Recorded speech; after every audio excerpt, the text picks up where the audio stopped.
What's going on, everybody? Today, we are going to be going over players that I think you cannot hit the panic button on just yet. I know there was a lot of players that had bad week one fantasy performances across the board. I understand.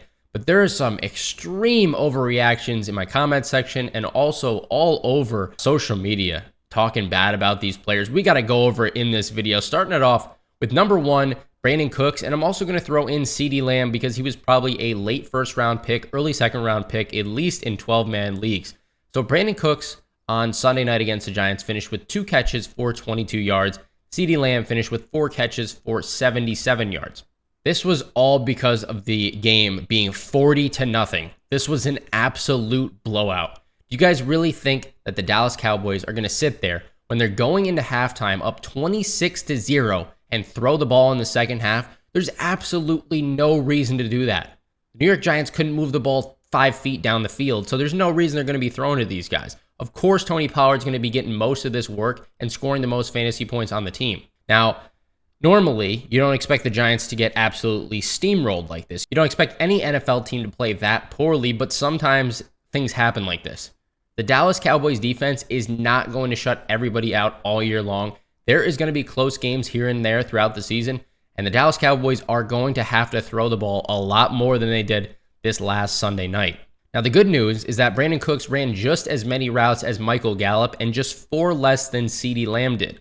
As for Lamb, he led the team in snaps and routes ran, which is a great sign. And even though the score was 40-0, he still put up 11.7 fantasy points. It could have been a lot worse. Could have been Jamar Chase. It could have been Tee Higgins with his 0.0, but we'll get to those guys later.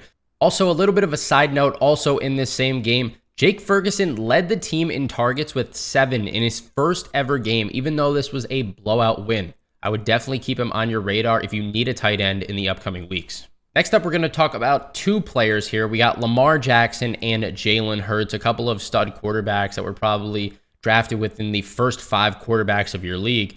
First off, Lamar Jackson had a pretty poor performance fantasy football-wise. I mean, they won the game, so it wasn't really surprising that he didn't have to pass the ball much against a Houston Texans team that, couldn't really move the ball down the field. But what really surprised me is the defense was playing phenomenally, especially in the first half. Lamar ended up fumbling the ball twice, got one back, and ended up losing one, so he's got to hold on to the ball, obviously. The only player that really shined in this matchup was Zay Flowers, at least on the Baltimore side of things. If you're leading the team in targets by 7 over Odell Beckham Jr. in your rookie game, it's a great sign. That's a great thing to see for the future. And Zay Flowers owners, his stock is skyrocketing up this week.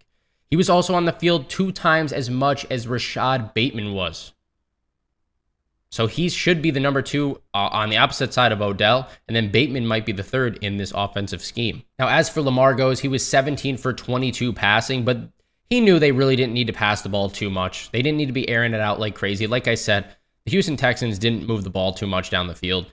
I would look for that to change in week number 2 against the Bengals. The Ravens are going to need to pass the ball a lot more. The Bengals are going to be out with a vengeance after that crappy week 1 performance against the Cleveland Browns. Now we're going to move on to Jalen Hurts. All right.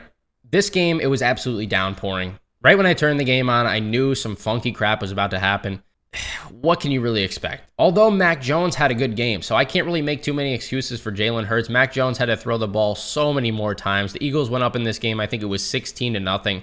And then they started running the ball like crazy, like the Eagles did last season, which I didn't want to see.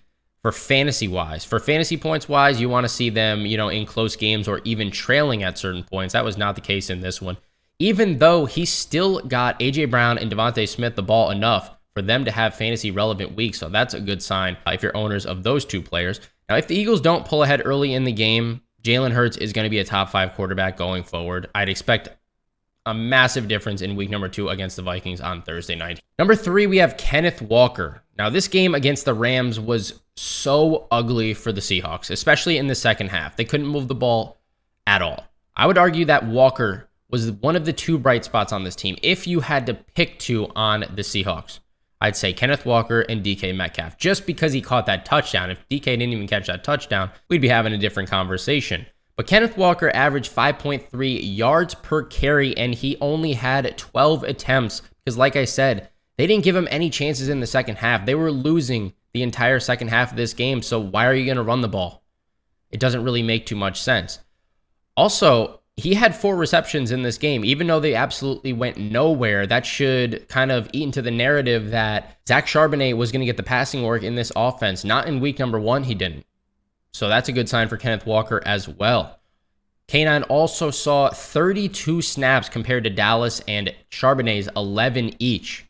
Now, if the Seahawks can keep these games close going forward, I'd expect Kenneth Walker to be a low-end RB1 or a high-end RB2 on your fantasy team. Number 4, we have Josh Jacobs. Jacobs had absolutely nowhere to run in this game against Denver.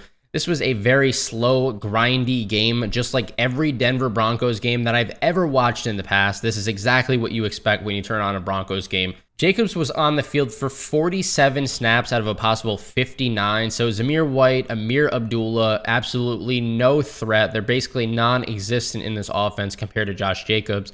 With Jacobs being a top 2 to 3 round fantasy football pick, you're expecting immediate value, but you got to think, this guy was holding out, all right? He didn't practice at all. He didn't play in the preseason at all. So he's just kind of getting back into the swing of things. I would expect him to do much better as the year goes on. I'd also expect him to play better as the matchups get better going into these next couple of weeks. Number 5, we have basically the entire Bengals team. I decided to leave off Joe Mixon. He had somewhat of a salvageable game here, but Joe Burrow, Jamar Chase, Tee Higgins right now.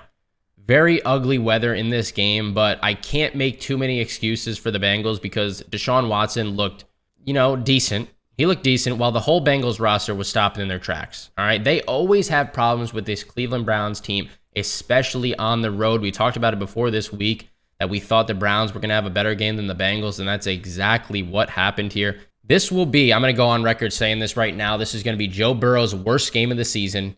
This one's not too hard. I'm going to say this was Tee Higgins' worst game of the season. He dropped a goose egg, 8 targets, 0 catches, 0 fantasy points. And I'm also going to say that this will be Jamar Chase's worst game of the year unless he gets hurt. Unless any of those guys gets hurt, you can expect a lot better value, a lot better play out of them for the rest of the entire season. If you guys can go out and get Jamar Chase or Tee Higgins at a massive discount, even Joe Burrow at a massive discount because of this week 1 performance, if anybody is panicking right now, grab these guys immediately.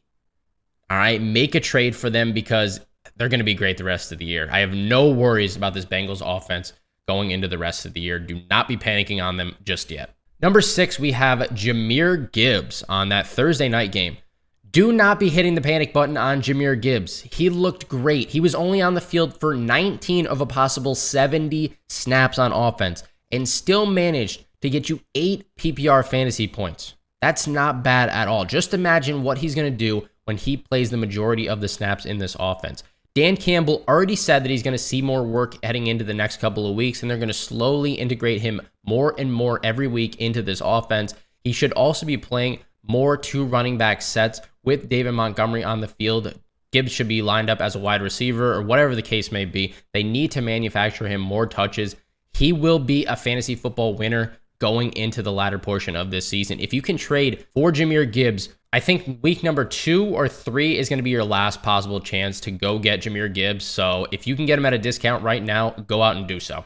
Number 7, we have DJ Moore. Am I a little bit nervous about DJ Moore? Yes. Am I panicking? Am I slamming that panic button just yet? I don't think I am. All right, this is the Bears we're talking about. We knew exactly what to expect heading into this season. We said that DJ Moore is inconsistent. We've known this about DJ Moore. Even going into a new offense, you think that DJ Moore going into an offense that threw the ball the least amount of times last season is just going to be consistent every single week? No, it's just not going to happen because they don't throw the ball a lot. Okay, the Bears love the run game, but the positive in this game, if there was one, is that DJ Moore was on the field for 68 of a possible 74 total snaps and ran routes on 46 of those. Now, this was the highest of anybody on the team, tied with Cole Kmet. Fields pretty much had no time to throw in this game. They were getting demolished the entire time. Now, I will go on record saying this. DJ Moore, in my opinion, is matchup dependent. All right, if they are playing a rock-solid defense, do not play DJ Moore because the Bears are just going to run the ball probably the entire game, just like they did this Sunday against the Packers, who have a good defense. So going forward, I'd say DJ Moore is a flex option. I don't think he's that wide receiver 2 that you drafted him for. I really don't. I think he went a little too early in drafts this year in redraft leagues. Best ball's completely different because he can go off on any certain week, but on a week-to-week basis, the consistency is just still not there for me for DJ Moore. At number 8, we have Terry McLaurin. Now, I'm going to be honest, that was not what I expected out of the Washington Commanders in week number 1 against the potential worst team in football this year. They kept the game very close, but I don't think it was really Sam Howell that was the problem, even though he didn't look the best. I think it was Arizona's defense that played above expectations in this one. And I think the reason that Terry McLaurin wasn't as involved as normal was because of that turf toe. You know, we knew going into week 1, he got cleared on Friday or Thursday, which was very reassuring to see. And a lot of people thought, you know, he was going to be getting his full workload. Well, I'm not saying that that's the complete reason why he didn't get targeted that much, but I'm saying that it definitely hindered his explosiveness in week number 1 here. Also, I know I was very high on Jahan Dotson going into this game, and I still am the rest of the year. I'm going to double, triple, quadruple down on that. I still think he could be a top 20 wide receiver in the league. McLaurin played 63 out of 71 total snaps and ran the second most routes on this team, only behind my guy, Jahan Dotson. Now, going forward, I expect these numbers to improve, so it's not really time to panic just yet. Terry McLaurin is known to be one of the most consistent fantasy football options, and I would expect nothing less going forward. Number 9, we have Tyler Lockett. Once again, we already talked about the Seahawks offense being absolutely non-existent in the second half of that game on Sunday against the Rams. Lockett started off with a few quick catches and then just disappeared. He did not get any looks the rest of the game. The positive thing here is that Lockett was on the field for 45 out of a possible 50 snaps, which was right up there with DK Metcalf. I think Jackson Smith and Jigba progressively gets more snaps as the year goes on, but Tyler Lockett is just so consistent that you can't count him out. He's not going to get phased out of this offense by any means. His numbers are not going to disappear. Now, another quick thing to note is that the most targets that any receiver saw on this team, anybody on the team even saw, was 5. That's not going to be the case going forward. So now this will probably be one of Tyler Lockett's worst weeks of the entire year. So it's really only up from here.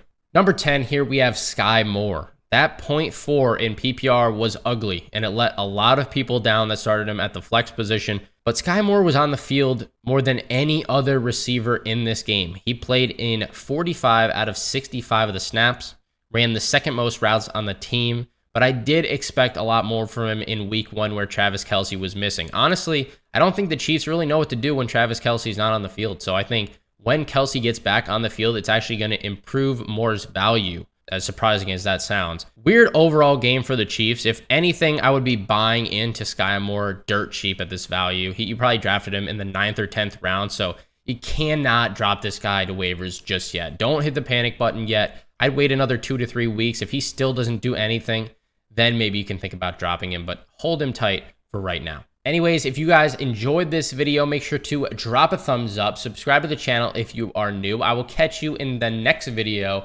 Peace out and good luck in week number 2.